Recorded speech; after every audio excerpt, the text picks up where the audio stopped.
Reporte 10. Entrevistas y comentarios con los personajes de la política, la economía, la sociedad, la cultura y el deporte que inciden en la vida de quienes habitamos en la península. Reporte 10, conducido por Lilia Arellano, Abelardo Martín y Francisco Rodríguez. Periodistas con 4 décadas de experiencia en prensa, radio y televisión nacionales. Reporte 10. Comenzamos. Buenas tardes, buenas noches. Bienvenidos nuevamente a otra emisión de Reporte 10. Esta noche estamos Claudia Rodríguez. Claudia, muy buenas noches. Francisco, muy buenas noches a todos. Abelardo Martín, buenas noches. Buenas noches, muchas gracias. Los tres y usted también vamos a platicar con Omar Sánchez. Él es director de la empresa Evidence, que se dedica pues a la consultoría política, pero desde un punto de vista muy distinto. ¿No hay encuestas en tu consultoría? Así es. No, las evitamos de alguna manera, aunque siempre son una fuente de inspiración que históricamente ha forjado los criterios y hemos podido tomar decisiones, las instituciones y todo el mundo sobre la tendencia que muestran las encuestas, pero nosotros hacemos un acercamiento distinto. Principalmente es entender los contextos socioculturales donde la gente va construyendo sus opiniones y sobre todo esos criterios para tomar decisiones tanto en lo político como en lo individual, en lo personal, en lo cotidiano. De eso se trata pues, parte de lo que hacemos nosotros, ¿no? Esa magia. Tiene mucho que ver con la antropología social. Totalmente. Está inspirado mucho en la antropología, en la sociología y en el contexto de en los elementos que pueden sumarle a las personas, ¿no? O que nos influyen a todos como individuos en nuestra vida cotidiana. O sea, en la sensibilidad que los políticos han venido perdiendo. Totalmente. O sea, nos olvidamos de la numerología de las encuestas y vamos realmente a ver cómo se siente la gente, a ver si la gente es feliz, infeliz. ¿Y qué lo hace así, no? ¿Qué te hace infeliz y qué te hace feliz? Y es bien importante eso que mencionas, sobre todo porque algo que hemos aprendido en las tendencias de las encuestas en los últimos años es que no necesariamente los modelos estadísticos con los que venimos trabajando históricamente le han dado al clavo o le han atinado de alguna manera, ¿no? Y ahí, bueno, pues ha hecho una gran polémica, es una gran discusión, pero también nosotros hemos encontrado que, ¿qué pasa? Pues los modelos estadísticos no siempre está bien tomado en cuenta todos los segmentos poblacionales, ni tampoco se están abordando a todos los segmentos poblacionales, entendiendo, hoy hablamos nosotros mucho del tema de la antropología de las generaciones, qué elementos te van marcando a ti como generación para también saber si en realidad estás diciendo la verdad cuando estás respondiendo una entrevista o una encuesta, o qué tanto realmente te está diciendo algo la institución a la que te está representando el candidato o ese partido político. Pero estas mediciones, de alguna manera, Omar, también están buscando una respuesta de qué o a qué. Yo creo que hoy estamos viviendo en un mundo de incertidumbres, en todos los aspectos, ¿no? Si nos vamos a la vida laboral, el ciudadano de a pie, pues tiene incertidumbres pues, laborales, familiares, educativas, de salud, o sea, todos los aspectos de la vida se ha convertido, creo que hoy una de las principales, digamos, si le ponemos una etiqueta sería la incertidumbre con la que vivimos. Y esta incertidumbre, hoy, al menos el mexicano, si me permite poner el ejemplo de cómo vivimos la cuesta de enero, hemos hecho un estudio durante los últimos 5 años estudiando cuestas de enero, desde un punto de vista antropológico, lo que encontramos es que el mexicano dice, bueno, nosotros, ¿cuál cuesta de enero? Ese es uno de los hallazgos de la cuesta de enero 2017. Que dice, ¿cuál cuesta de enero? Es todo el año. Así ya lo vivimos. ¿Y qué vemos en este histórico que hemos venido Aún haciendo? cuando se agravó con las gasolinas.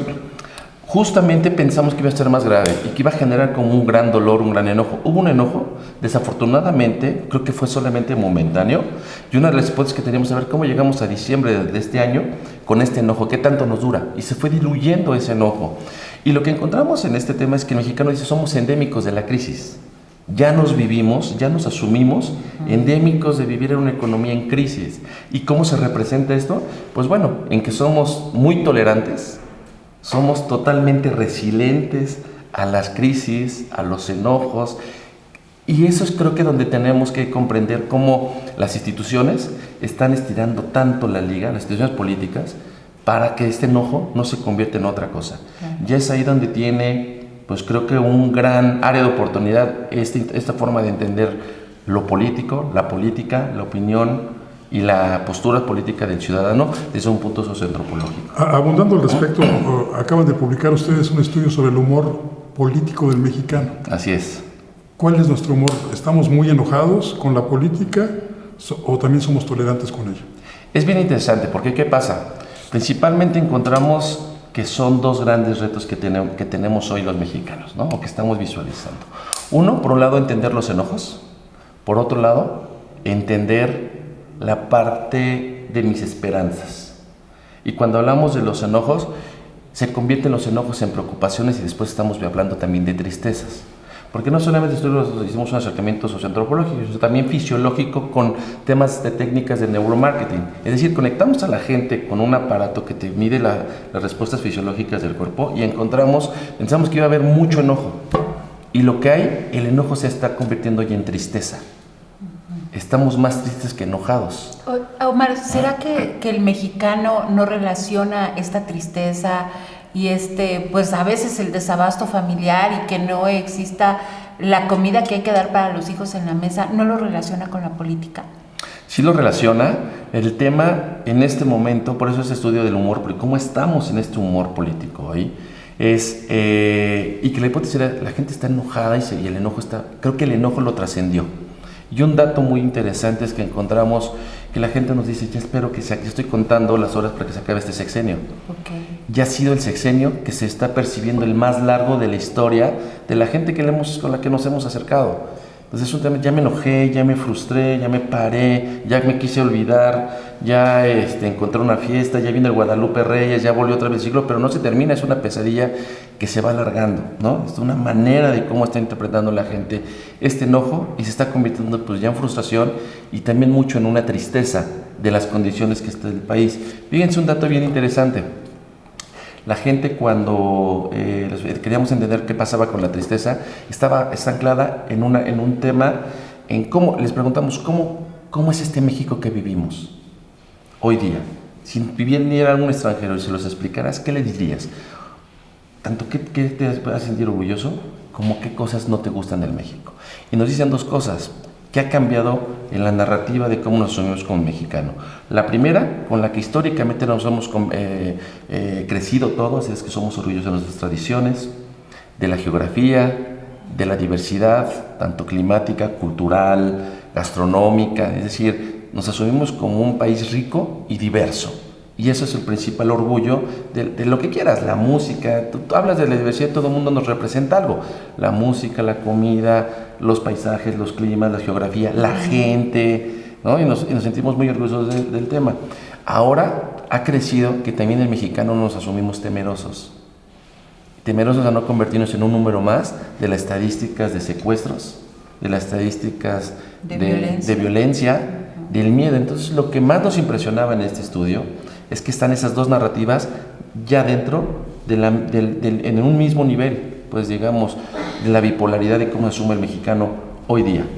Por un lado, orgulloso, de esos orgullos que a lo mejor no todo mundo los ejercemos, pero al menos en el discurso yo sé que hay tanta comida como regiones o como estados en el país, aunque no tenga la posibilidad de viajar a Oaxaca, Puebla, al norte, qué sé yo, pero sé que existe. ¿No? Aunque no conozca toda la República Mexicana, pero eso se finca en mis orgullos. Pero por el otro lado está el tema de esta incertidumbre de también en México hoy todos salimos a la calle pensando que existe una probabilidad cada vez mayor de no regresar o regresar como una estadística. ¿Y esta incertidumbre no nos tiene paralizados?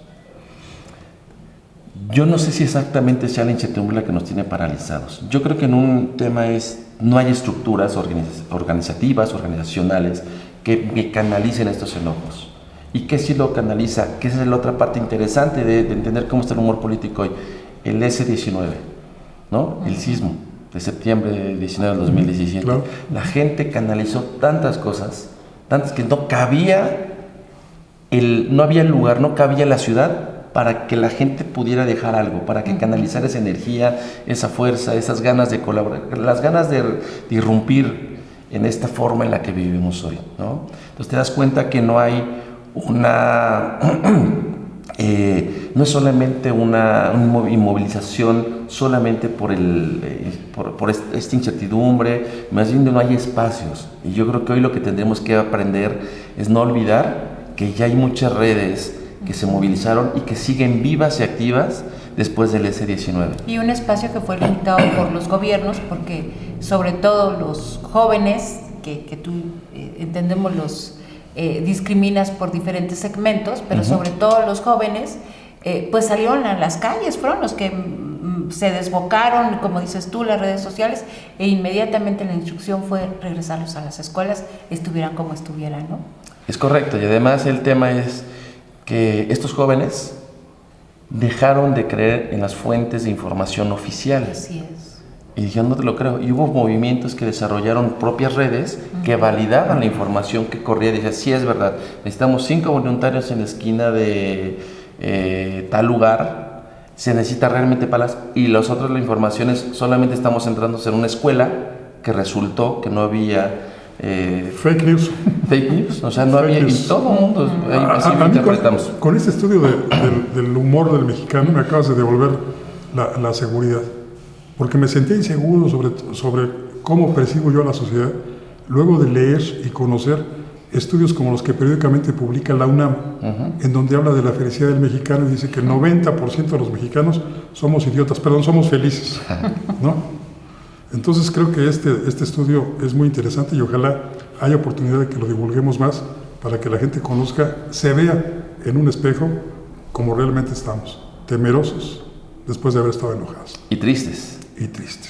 Que eso es interesante. Y además, esta nueva narrativa, somos 2 tipos de mexicanos. Los que vivimos con incertidumbre, los que vivimos con este temor de si voy a volver o si va a volver a la casa cualquier familiar, pero también con estos orgullos, que son orgullos muchos discursivos, no del todo pues que los practiquemos, ¿no? Lo llevemos a la práctica de él.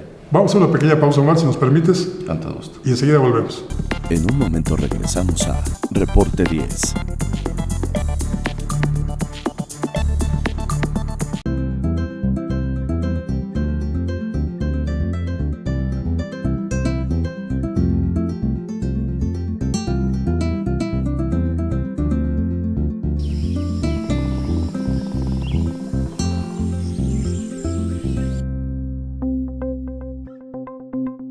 Quintana Roo vive.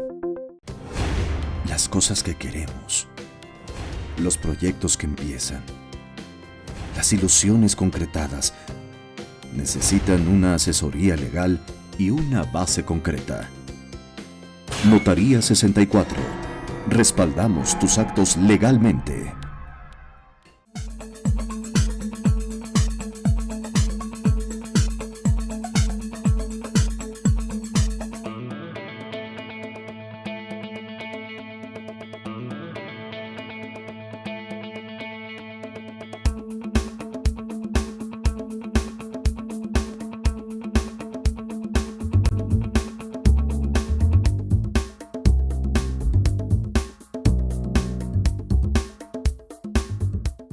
Gracias a los esfuerzos del gobierno de Isla Mujeres, Administración 2016-2018, Playa Centro en Isla Mujeres cuenta con el distintivo Blue Flag. Dicho certificado es entregado por la Fundación Europea de Educación Ambiental a las playas y marinas que cumplen criterios establecidos de calidad, seguridad, educación e información ambiental.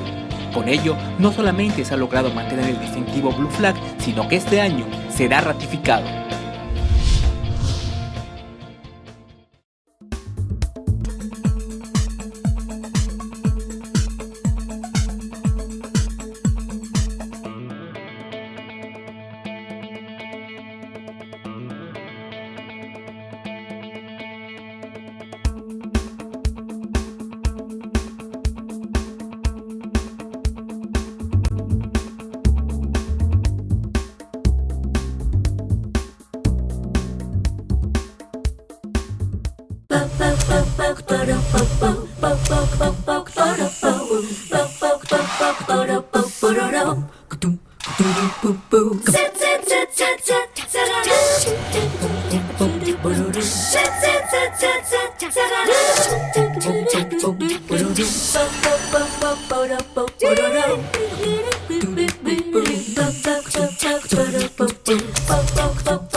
Continuamos en esta charla de Reporte 10 con Omar Estrada, que nos está, pues sorprendiendo, la verdad, con estas revelaciones de sus mediciones, ¿no?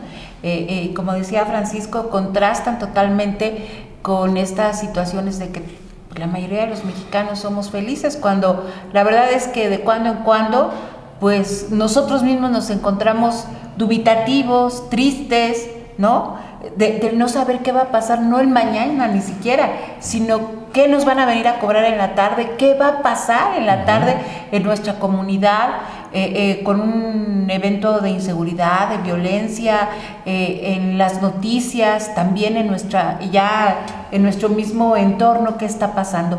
Pero Mar, ¿cuál sería la respuesta? ¿Tienen ustedes alguna medición o contemplan o proyección respecto qué es lo que hace el mexicano para combatir la tristeza? Yo creo que somos tan creativos como innovadores para este tipo de cosas, dar las respuestas. Y lo que vamos encontrando es que la gente, todos vivimos en un mood distinto de acuerdo al tema que estemos conversando o la temática del día donde me agarres, ¿no? Y nosotros lo asumimos mucho para este estudio. Vamos a entender cómo es el mood del mexicano o el ADN de su pensamiento político. Al menos en esta esfera, lo que vemos es que se asume un poco desesperanzado en términos de quiénes son los interlocutores o quiénes me están proponiendo para ser mis futuros gobernantes. En todos los niveles. ¿Y qué me está hablando ese gobernante? ¿Y qué tipo de respuesta me estarían dando? Y lo que encontramos es que realmente no es nada alentador para las instituciones políticas, porque no hay nadie que hoy tenga en la mente a un héroe que venga a salvarme de esta catástrofe, ¿no? o de este momento político. No existe una institución, una figura, incluso algo muy interesante que encontramos. Si hacemos un recapitulado al pasado, permítame regresarme 6 años. En estas mismas fechas, en esta misma semana, donde surge o donde se escucha quiénes son ya se conocían quiénes eran los candidatos de los partidos, ¿no? Sabían claramente quién iba a ser el candidato del PRI cuando lanzan a Enrique Peña Nieto. Pues la gente tenía certeza y certidumbre, y además el personaje del actual presidente cumplía con un estereotipo que sí empataba con los tiempos modernos de ese momento, ¿no? Con los tiempos. Un tipo que fuera de edad joven, promedio, con sus mejor momento profesional, un tipo carismático, con una muy buena imagen que podía representarnos muy bien de manera internacional, se podía proyectar, tenía trabajo como gobernador en el Estado de México, un respaldo del partido, fuerza. Y además se había casado con una actriz de telenovela que venía de un éxito rotundo en telenovelas como no había existido hace mucho tiempo en la televisión mexicana. Hoy, cuando tratamos de reconstruir cuál es este ideal del candidato que puede venir a generar alguna esperanza, la respuesta que encontramos es que no existe. Nadie tiene en la cabeza hoy un modelo de cómo puede ser este estereotipo del candidato que pueda salvarnos. Ni siquiera quien se vende como el candidato de la esperanza, López Obrador. Ni tampoco. Que puede acercarse un poco más, sobre todo por la cercanía que tiene con la gente. Ese es el tema, más allá de la esperanza, es el tema de ¿por qué sí puedo creerte como la esperanza? Porque tú estás en la calle, porque te vistes como yo. Estás más cercano a mí y a los míos, y a veces hablas como yo. El tema de ver un video donde él dice, pues yo vivo aquí y me gritaban, o que la persona se acercaba, ¿te acuerdas cuando éramos jóvenes? Sí, me acuerdo, y te vende imágenes de lo cotidiano. De lo que tú mismo viviste. De lo que tú mismo, y lo que sigues viviendo, y lo que sigue viviendo la familia, que no tenemos, pues no podemos estar detrás de una pantalla, o no estamos detrás de una institución, o no somos personas famosas. Ese creo que es uno de los temas bien importantes que va a tener los distintos retos de estas elecciones. Cómo vamos a hacer que la gente nos crea? ¿Cómo va a ser que el candidato venda credibilidad, venda vigencia en sus discursos, que es algo que pareciera que se está, pues hay candidatos, por ejemplo en el caso de López Obrador, hay cosas que están perdiendo la vigencia, su discurso, y por el otro lado, pues hay candidatos que no son nada cercanos. Nunca has visto a un candidato como Mid cercano a la gente, siempre en temas institucionales, siempre en temas de gremios, siempre en temas de audiencias acotadas. De audiencias acotadas y especializadas, el círculo café, ya confederaciones. O temas de la macroeconomía, que muchas veces, bueno, pues son, para muchos son inentendibles. Exacto, ¿no? ¿Y esta incertidumbre es característica de todas las edades? ¿O hay diferencias entre jóvenes, un poco menos jóvenes, mayores y pues los que les llaman ahora adultos mayores? Claro. Es bien interesante la pregunta porque hacemos un corte transgeneracional y ¿qué pasa? Nosotros usamos mucho una metáfora para explicar esto. ¿Cómo podemos entender una sobremesa de una comida de fin de semana entre familia donde conviven todas las generaciones que existen hoy en México, que es chulísimo? Existen generaciones de los clásicos, gente que está entre 60, 70, 80 años o más. O sea, ya somos clásicos nosotros. O sea, es la generación de clásicos, ¿no? O sea, no carcachas, sino carcachas. No, clásicos. Después vienen los baby boomers, personas entre 60, 55 a 65 años a 50. Después los X, menores de 55 años hasta 40. Ahora entiendo por qué me siento tan triste a veces. Soy X. Soy X. Somos X, bueno, según David Copeland, que lo definió en los 80s. Después vienen los millennials, los famosos tan odiados y a la vez o amados o queridos. O envidiados. O envidiados millennials. Y después las ya dejarán de serlo. Sí, seguro.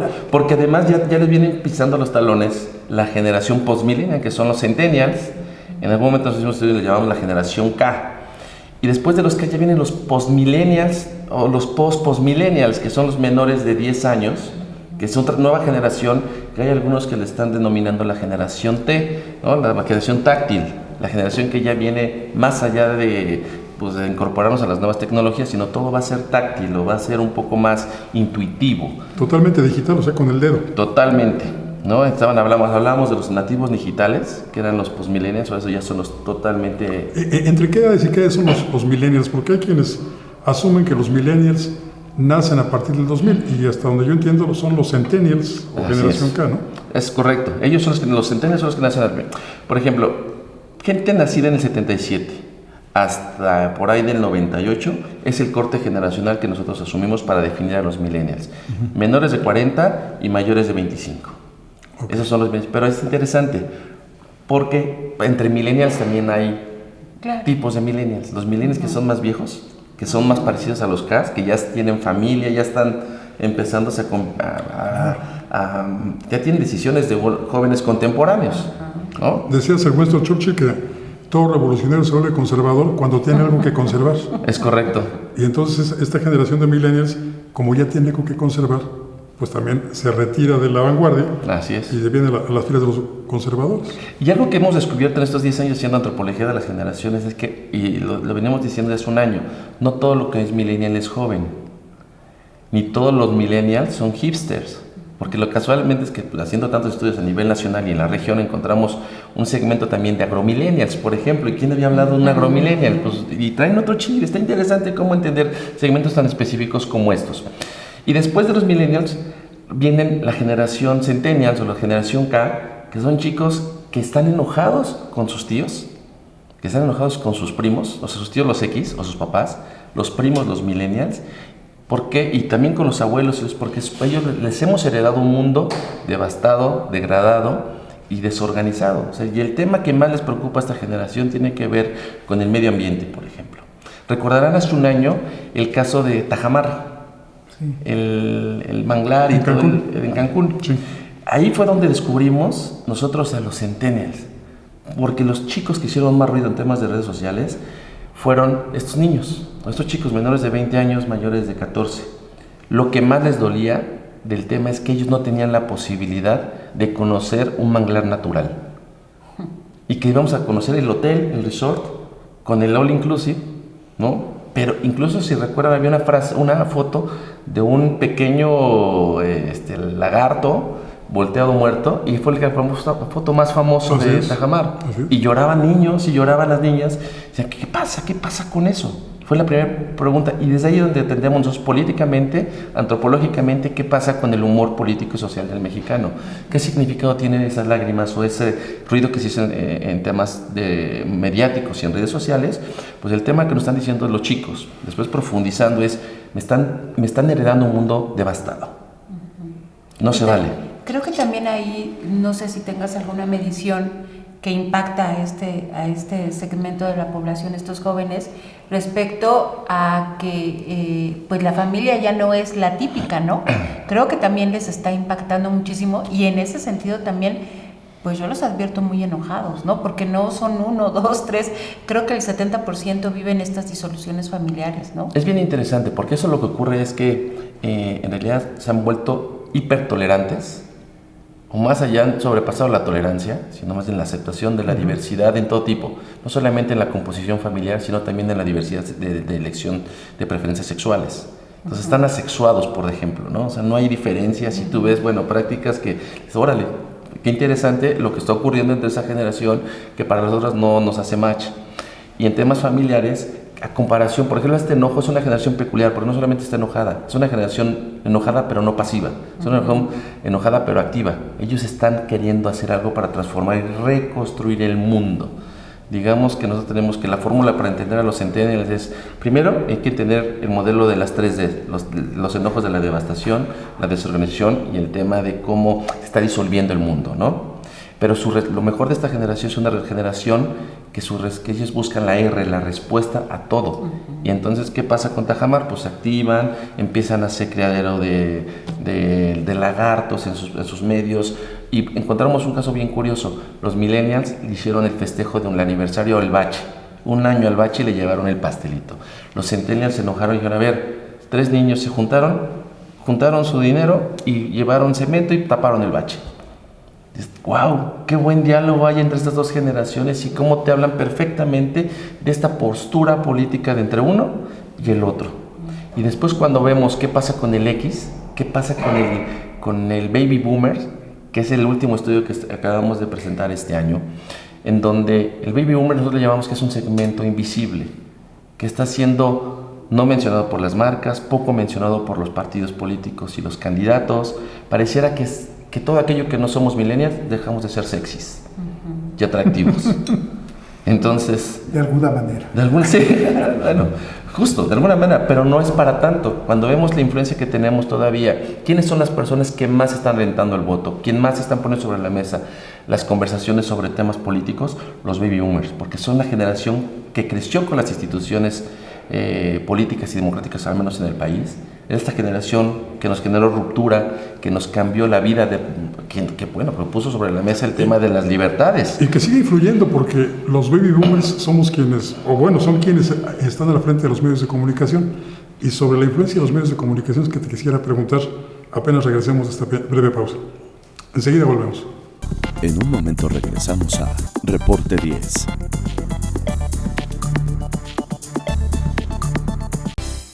Más y mejores oportunidades para todas las familias isleñas con el Plan Municipal de Desarrollo, resultado del trabajo entre sociedad y gobierno. Con este instrumento rector, el Ayuntamiento de Isla Mujeres, Administración 2016-2018, se compromete con una Isla Mujeres con buen gobierno, firme, responsable y ordenado con el medio ambiente, con bienestar económico y con calidad de vida.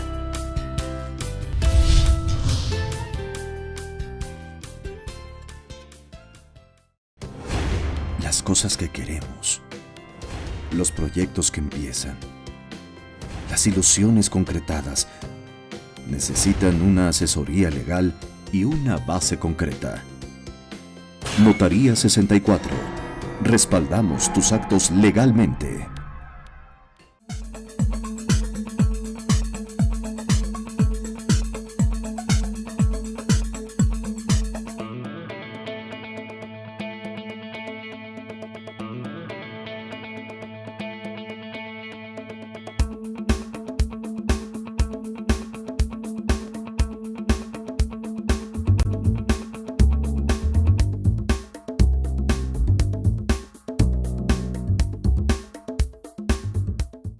Gracias a los esfuerzos del gobierno de Isla Mujeres, Administración 2016-2018, Playa Centro en Isla Mujeres cuenta con el distintivo Blue Flag. Dicho certificado es entregado por la Fundación Europea de Educación Ambiental a las playas y marinas que cumplen criterios establecidos de calidad, seguridad, educación e información ambiental.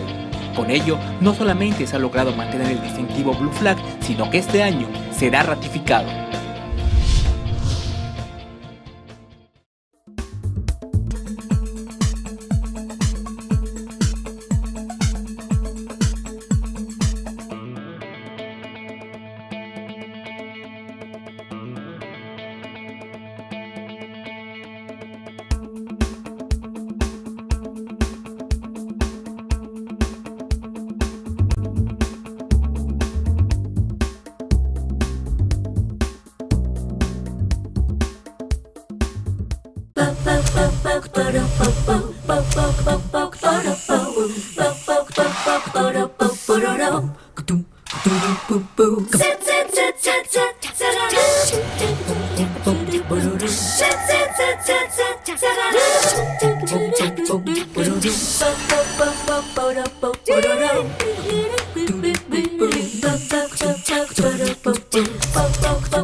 Regresamos con Omar Estrada. Omar, muy interesante el estudio de las generaciones. ¿Qué nos espera para el futuro, ¿sí? Para el futuro de julio con este panorama? ¿Los jóvenes participarán? ¿Cuál será el comportamiento de los baby bloomers? Lo de los ancianos como nosotros. Boomers, porque bloomers es otra cosa, ¿eh? Son los calzonzotes. Boomers. Boomers. ¿Qué podemos esperar? Yo creo que dos cosas. Nosotros lo que decimos en la agencia es que esta va a ser una elección de retos. El principal reto que tiene que ver con la parte macroeconómica, ¿no? Entender pues, cómo crecemos, pero también cómo cuidamos el gasto, más en estos tiempos, más en el tema, entendiendo el tema del TLC y cómo se está moviendo la economía del mundo, que es algo que se tiene que resolver desde la política. Pero el siguiente reto es cómo entendemos la política en las próximas elecciones si los políticos y las instituciones no se dan cuenta que hay más segmentos poblacionales que los que nunca ha habido antes y que esos segmentos poblacionales también responden a su propia agenda y a sus propios retos. Y pongo el ejemplo, el millennial, que es a los que más los hemos odiado o los hemos amado. Y cuando hablamos de políticas, ellos creo que nos odian más a los que hablamos de política, y a los políticos, a las instituciones, que las instituciones hacia ellos. Y pareciera que pues, son jóvenes y los minimizamos el tema de que participen o no participan. Pero algo que hemos entendido es por qué no participan ellos y por qué posiblemente no puede participar la siguiente generación, que van a ser los primeros, la generación del primer elector, ¿no? Es porque no les estamos hablando a ellos en el lenguaje. No ha habido institución que le dedique tiempo para entenderlos, para entender tanto su lenguaje, para entender las narrativas, para entender las necesidades y para hablarles realmente al millennial. Yo recuerdo un caso por ahí de un programa que vi, un medio, donde una chica se burlaba del concepto de prillennial. No sé si recuerdan que un diputado en algún momento le dijo, no, pues nuestros prillennials también tenemos, el PRI también tiene sus millennials, y se llaman los prillennials. Entonces la verdad te cae, pues pareciera que choca totalmente con la narrativa del millennial. Y el millennial lo primero que dice es, no quiero votar por alguien que no me representa, no quiero votar por alguien que no es legítimo, no quiero votar por alguien que no es auténtico, no quiero votar por alguien que no habla más allá de la demagogia, no quiero votar por alguien que no es cercano. Entonces, el gran reto que tiene las instituciones, los partidos, hasta el mismo INE, para convocar a los nuevos segmentos poblacionales, es cómo cambiar el chip, que yo creo que no hay tiempo para hacerlo, más bien hay tiempo para armar estrategias de elecciones y tal jugar. Vez ni ingenio. En ingenio, bueno, pero quiero ser un poco ingenuo. Generoso. Generoso. El tema es ese reto, es como yo no he visto, y a veces hasta la misma institución, el INE, cuando hace sus campañas, yo le digo, no le estás hablando al primer votante, Le estás hablando al abuelo del primer votante. Entonces no estamos buscando como los códigos comunicacionales, los elementos que me muevan y que me impulsen a votar. Yo les decía en algún momento, yo recuerdo cuando fui a sacar mi primer credencial de elector, seguramente ustedes también lo acuerdan, era un acto cívico que esperábamos. Hoy los chicos que están cumpliendo 17, 18 años, no les significa lo mismo que nos significaba a nosotros. Si acaso es algo para el trámite. Para el antro. Ya no. ¿Ya no? No, ya no es un problema entrar al antro como entraba antes. Antes era aspiracional entrar al antro. Por ejemplo, hoy para ellos les da lo mismo si entran al antro o no entran al antro. Porque las fiestas empiezan desde las 9 de la mañana y las fiestas no necesito ir al lugar, necesito a mis amigos. Esos son el tipo de códigos de transformación generacional que no estamos entendiendo las otras generaciones. Oye, ¿y de dónde toman su información los centennials y los millennials? Los baby boomers ya sabemos de dónde. Sí. De los periódicos tradicionales y de las noticias de televisión. Pero centennials y millennials, a mí me decían, por ejemplo, que los centennials ya ni siquiera se acercan al WhatsApp, ni al Facebook, ni al Twitter, que utilizan otro tipo de plataformas. Por ejemplo, un tema bien interesante es el centennials. Les decíamos, WhatsApp, ¿qué ocupas? No, WhatsApp es para los abuelitos. Te cae, pero ¿cómo? Si yo trabajo mucho en ello, ¿no? Esa es la sorpresa número uno. Pero el asunto es que justamente ellos son productores de sus propias plataformas y de sus propios contenidos. El tema es que hoy la red social se ha convertido para ellos un medio, no un fin, el cual representa para las otras generaciones el WhatsApp. Sí. Entonces ellos consumen, está el Snapchat como esta plataforma de, fíjense lo interesante de esa plataforma. El gran driver que atrae a esas nuevas generaciones en términos comunicacionales es la caducidad del mensaje. O sea, yo te mando un mensaje y yo le puedo decidir en qué momento caduca. Pero lo veo y se acabó, ¿no? Y se acabó. Y nosotros somos de atesorar y guardamos todo. Ellos es, ya me sirve el momento para lo que me sirve, para lo que yo tengo que decidir, y va y me renuevo. Entonces es un reto de cómo le dices a un político que se renueva como se renueva un mensaje de Snapchat. No entienden. Si no entienden el fenómeno de la demanda de información en medios electrónicos, menos todavía a la velocidad de las telecomunicaciones actuales. Y estas personas a las que no les está hablando el sistema, no les habla en línea, no les hablan los partidos, tampoco les hablamos los medios de comunicación. Digamos, ¿de dónde obtienen su información los baby boomers y los millennials? Interesante. Por eso hablamos de la metáfora de la mesa de una comida de implementación. La comida familiar. Porque la influencia, lo que hemos visto es la influencia que puede tener el abuelo con el niño de 5 años. El tío con el chico de 20 años, el primo, las abuelas, los tíos. Ahí es donde está el verdadero momento de influencia hoy día. Pero también es viceversa, ¿no? Sí, por supuesto. O sea, no solamente es por jerarquía etaria, sino también hay muchas veces que te retroalimenta más el pequeño que el grande, ¿no? Pues que quizá el grande es ejemplo, es imposición, es límite, pero quien te está alimentando de información son los que están en las redes sociales, como decías tú, ¿no? La generación digital, ¿no? Al día. Eso es justamente lo que encontramos. No es nada más de arriba para abajo. El momento histórico que estamos viviendo en esta convivencia intergeneracional es de todos lados. Entonces, la influencia que puede tener alguien de la generación X con un baby boomers o con el millennial es en ese momento de convivencia, que pasan tantas cosas y además no somos, en una comida de familia, no somos el señor licenciado, no somos el director de una empresa, no somos más que familia y personas en la parte más íntima. ¿Y qué pasó con aquella vieja consigna de despolitización que hubo en nuestro país a partir de los 40? Cuando en esas reuniones familiares, generalmente el patriarca decía, vamos a comer, vamos a platicar, pero no hablemos de política ni de religión porque terminamos peleados. Y nos despolitizaron y nos desmovilizaron así. Curiosamente, el movimiento revolucionario así fue como desmovilizó a las grandes masas. ¿Qué pasó con eso? Yo creo que es un efecto que sigue vigente. Sin embargo, la variabilidad en este tema de convivencia generacional, no puedes, por ejemplo, hoy las instituciones donde familiares o el núcleo familiar que hablamos en un inicio, que venía tradicionalmente, hasta mi generación X todavía era de donde el patriarca era el que tomaba la decisión, aunque en realidad la mamá era la que movía siempre por detrás. Todos los siglos. Y lo sigue siendo. Pero ¿qué pasa con esas nuevas generaciones? Lo que han democratizado la institución familiar.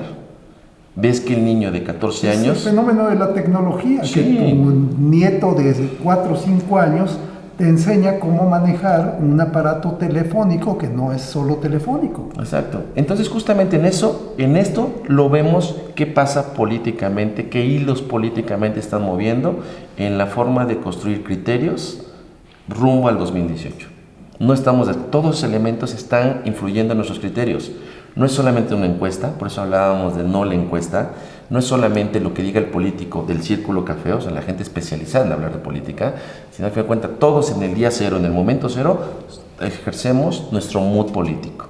Y lo que queremos es construir y entender cada vez más qué pasa en cómo se están moviendo nuestros criterios, como en este ADN político del criterio mexicano para emitir un voto, entendiendo todo eso que está pasando alrededor.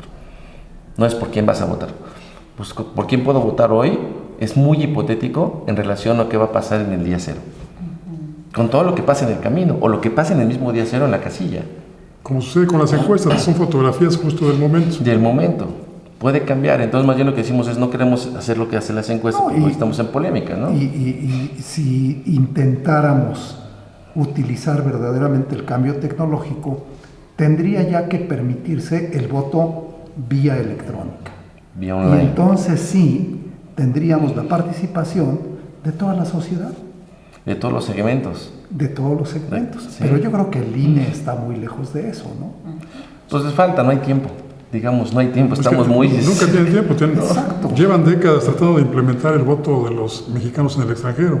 Sí, ha sido un reverendo fracaso. ¿Se recibieron cuántos votos en la pasada elección? Creo que 14 votos. En el Estado de México. Sí, ¿no? Sí, exactamente. ¿Cómo contactamos a Evidence? ¿Cómo contactamos a Omar Pues mira, Estrada? desde la página web que es www.evidence.com.mx, mi cuenta de Twitter que es Omar 3 Estrada, es como mi nombre Omar Estrada, pero con el número 3 en medio. Ya tenía alguien que se me adelantó con... Entonces, en lugar de la E es el 3. Es el 3. Omar 3 Arroba Omar 3 Estrada. Y pues también tenemos una cuenta muy activa en nuestras redes sociales, ahí tenemos mucha información. Esta información la compartimos en infografías o en postales. Cada semana tratamos de ir sumando a esta información. Tenemos, ¿sí? Y entonces tenemos gente que sigue siguiendo, que nos va siguiendo en nuestras redes sociales, tanto en Mirada Evidence en Facebook, como en Twitter y en las redes sociales. Y es la mirada, digamos, esta es una mirada desde nosotros, Mirada Evidence. Y este fue apenas un pestañazo porque hay muchísimo de qué platicar. Con todo gusto. Te agradecemos mucho la presencia. Muchas Y gracias. esperamos que pronto nos acompañes, pues para después de las elecciones, ¿qué te parece? A la orden. Para que veamos en qué derivó el mal humor de los mexicanos. Pues quizá desde antes, ¿no? Porque sí. va muy rápido la información y pues podríamos platicar. A la orden, con todo gusto.